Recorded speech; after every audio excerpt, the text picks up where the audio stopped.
Once the Truman administration, under strong influence from Secretary of State Dean Acheson, reversed its foreign policy toward Korea, a policy that Acheson himself had articulated, military assistance for South Korea was initiated.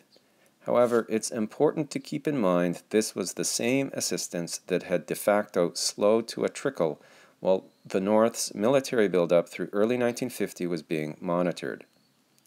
After the invasion by the North on June the 25th, President Truman authorized military intervention.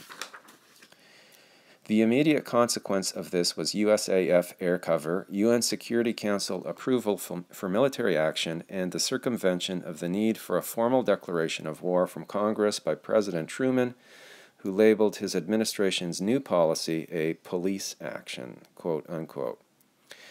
Initially, U.S. military leaders thought the war would be fairly short, but because of a series of military and diplomatic blunders, the conflict eventually involved not only the North and South Koreans, but massive numbers of Chinese troops, Soviet fighter squadrons, and massive numbers of UN troops, primarily American, but with significant assistance from many other nations.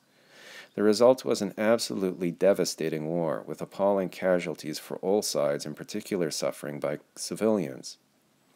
By the time the war finally ground to an end in 1953, the peninsula was in ashes and its people exhausted and prostrate.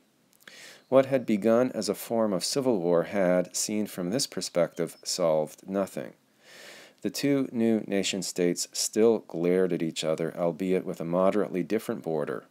A sizable number of U.S. troops were permanently stationed in the South, and the North was in the process of turning into a garrison state with economic assistance from the Soviet Union. The ideological conflicts that had helped trigger the war were now more solidified than ever. The economic realities that had helped fuel this conflict were more grinding than ever. Terrible crimes had been committed. Most were concealed out of fear on the part of those in power.